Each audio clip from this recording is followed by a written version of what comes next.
Hi everyone, आपका स्वागत है कुंदन एमटीएच पे। जैसा कि आपको पता है, अभी हम आ गए हैं पटना से अपने गांव में और आपका और स्वागत है इस मेरे हरे भरे गांव मोतिहारी के पूर्वी चंपारण में। जैसा कि आपको पता है, हम चर्चा करेंगे आज ग्रुप डी पे कि बच्चों के इतने अटेम्प्ट आखिर क्यों रह जा रहे हैं, क्यों आखिर वो हमेशा उस चीज पे फोकस कर रहे हैं जिससे मार्क्स उनके इंप्रूवमेंट नहीं होने वाले हैं। हम बार बार कर रहे हैं, जीके जीएस सब पढ़ने के टाइम नहीं है, उसमें आपको कोई अभी पढ़ने से फायदा नहीं होगा।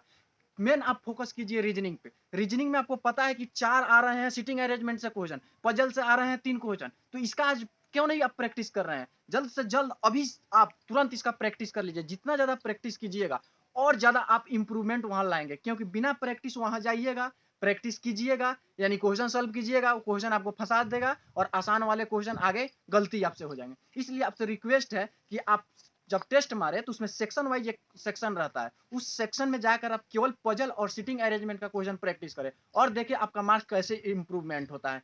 केवल और केवल रीजनिंग में उस सेक्शन को करें जैसे कि सिटिंग अरेंजमेंट और पजल, क्योंकि यही क्वेश्चन और यही आपके मार्क्स को इंप्रूव कर सकते हैं। और नेक्स्ट बात साइंस का।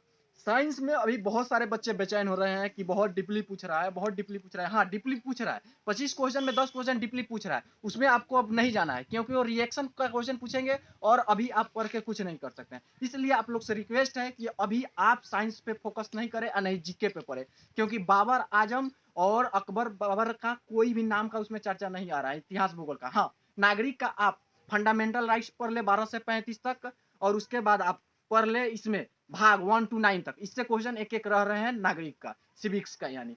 अब उसके बाद आपको क्या पढ़ना चाहिए? आपको ज्यादा से ज्यादा सेट लगाना चाहिए, क्योंकि वहां पे बच्चों का मेन प्रॉब्लम टाइमिंग का हो रहा है। जब तक टाइमिंग आप सही नहीं कीजिएगा तब तक आप कितना भी पढ़िएगा आपको उससे पढ़ने से कोई फायदा नहीं है। इसलिए आप ज्यादा से ज्यादा जितना हो सके टेस्ट दिन भर में 3 से 4 टेस्ट लगाइए यानी सेट लगाइए। जितना सेट लगाइएगा आप वहां से टाइम मैनेजमेंट अच्छे से कर पाइएगा। मेरा खास एक रूममेट अपना दोस्त था जो गया हुआ था, वो बता रहे थे कि मेरे रूम में 108 बच्चों को अरेंजमेंट किया हुआ था बैठने के लिए, उसमें से ओनली 32 बच्चे प्रेजेंट थे। सोचिए कितना अपसेंट हो रहे हैं, यानी 60% बच्चे अपसेंट हो रहे हैं, 40% ही बच्चे बैठ रहे हैं। इसलिए सिलेक्शन का बहुत ज्यादा चांस है आप लोगों का। आप लोग अपना एग्जाम नहीं छोड़े, आप लोग हर हाल में एग्जाम में अपना अटेंडेंस दे और आप ज्यादा से ज्यादा स्कोर करने का कोशिश करें। ज्यादा से ज्यादा यानी 60 से 65 भी आप रॉ मार्क्स ला देते हैं तो आपका किसी भी बोर्ड में होगा सिलेक्शन हर हाल में हो जाएगा। इसलिए आप लोग थोड़ा भी चिंतित नहीं हो कि हमारा साइंस कमजोर है, हमारा रीजनिंग कमजोर है, वैसा कुछ नहीं है। आपके पास 100 क्वेश्चन है, आप 15-15 भी क्वेश्चन करके जाते हैं तो 60 क्वेश्चन ऑलरेडी आप अटेम्प्ट कर लेंगे, और 10 ऐसे ही आप थोड़ा बहुत पढ़े होंगे तो आप जीके जीएस में कहीं ना कहीं से आप इंप्रूवमेंट कर ही लेंगे। इसलिए आप लोग अब केवल और केवल, हम इसलिए वीडियो बना रहे हैं कि आप केवल और केवल उस टॉपिक पर फोकस करें, उस चैप्टर पर फोकस करें।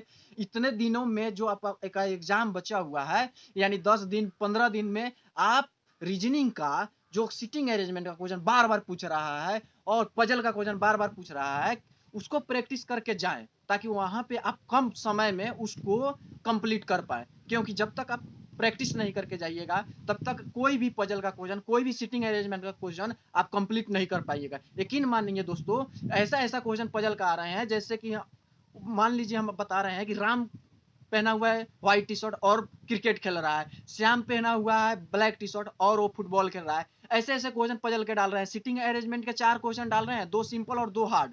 तो जब तक नहीं प्रैक्टिस आप करके जाइएगा वहां पे आपको लगेगा आसान है, सॉल्व करना स्टार्ट कीजिएगा और फंस जाइएगा, बाकी आसान क्वेश्चन आपके छूट जाएंगे। इसलिए आप लोग से रिक्वेस्ट है कि या तो पजल का क्वेश्चन और सिटिंग अरेंजमेंट का क्वेश्चन जब आप 100 क्वेश्चन सॉल्व कर ले यानी 100 क्वेश्चन देख ले, तब दोबारा राउंड में इसको देखे। इसीलिए आपको टाइम मैनेजमेंट करना बहुत जरूरी है, क्योंकि टाइम मैनेजमेंट आप नहीं कीजिएगा तब तक 2 बार क्वेश्चन रिपीट नहीं कर सकते हैं, और 2 बार रिपीट नहीं क्वेश्चन कीजिएगा मतलब समझिए आपका रिजल्ट कहीं ना कहीं आशंका में बन जाएगा। इसीलिए आप 2 बार हर हाल में क्वेश्चन को सॉल्व करने का कोशिश कीजिए। पहले ही हम बताए थे कि आप पहला क्वेश्चन 70 मिनट में कोशिश कीजिए फर्स्ट अटेम्प्ट को हम कंप्लीट करें, और 20 मिनट बचता है उसमें आप सेकेंड राउंड कंप्लीट कीजिए, और देखिए आप कैसे आप 70 प्लस आपका अटेम्प्ट जाएगा और आपका रिजल्ट कहीं ना कहीं उम्मीद की एक नई किरण दिखाई देगी आपके रिजल्ट में। इसलिए आप लोग से रिक्वेस्ट है कि ज्यादा से ज्यादा प्रैक्टिस करें और ज्यादा से ज्यादा आप उस सेक्शन पर ध्यान दें जिससे आपको मार्क्स इंप्रूवमेंट और ज्यादा हो पाए। इसलिए आप लोग से